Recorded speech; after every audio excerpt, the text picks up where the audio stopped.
तो दोस्तों अगर आपके पास रेडमी का कोई भी डिवाइस है और उस डिवाइस में स्पीकर की जो वॉल्यूम है काफ़ी कम हो गई है, अभी आप देख सकते हैं एक मेरा यहाँ पे स्पीकर फ्रंट में दिख रहा है नीचे में और एक ऊपर में स्पीकर है।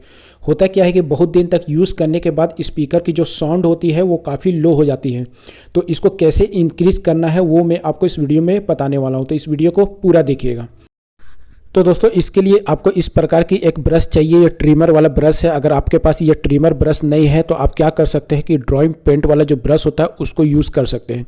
अब होता क्या है दोस्तों कि आपके डिवाइस में जो आप यहाँ पे डिवाइस यूज़ करते हैं तो स्पीकर में एक कपड़ा का पर्दा लगा हुआ रहता है, जिसके चलते क्या होता है कि वॉल्यूम कम हो जाता है।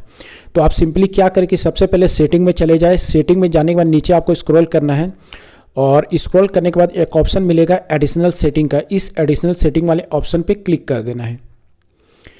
इस पर जैसे आप यहाँ पे क्लिक करते हैं, क्लिक करने के बाद नीचे में एक ऑप्शन आपको मिल जाएगा क्लियर स्पीकर का। तो ये फीचर आपको रेडमी के डिवाइस में मिलता है। तो सिंपली आप क्या करें कि ये क्लियर स्पीकर वाला जो ऑप्शन मिल रहा है इस पर आपको क्लिक कर देना। अगर आपको ये ऑप्शन नहीं मिलता है तो आप सिंपली क्या कर सकते हैं, प्ले स्टोर से भी इंस्टॉल कर सकते हैं। देखिए इसमें बताया गया है कि अगर आप यहाँ पे इसको इनेबल कर देते हैं तो 30 सेकंड तक यहाँ पे वॉल्यूम बढ़ेगा और इस प्रकार आप यहाँ पे स्पीकर को साफ कर सकते हैं। पर ये सही से वर्क नहीं करता है, इसके लिए आपको एक ब्रश की ज़रूरत पड़ती है, तभी आप यहाँ पे सही से इसको क्लियर कर सकते हैं।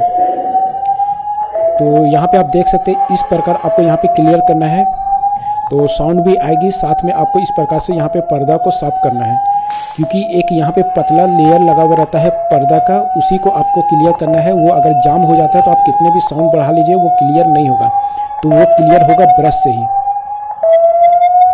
तो अगर आप महीने में एक बार इसको करते हैं तो आपके स्पीकर की वॉल्यूम यहाँ पे आपको इंक्रीज नज़र आएगी। देखिए फर्स्ट बार मैंने इसको कर लिया है, देन आप दोबारा फिर से इसी को यूज़ करें और इस प्रकार रगड़ने के बाद आपको एक बार अपने हाथ से इसको क्लियर कर लेना है। और इस प्रकार आपको यहाँ पे करना है तो आपका जो भी पर्दा में गर्दा लगा हुआ रहेगा, डस्ट लगा हुआ रहेगा, वो क्लियर हो जाएगा और उसके बाद वॉल्यूम बढ़ जाएगी।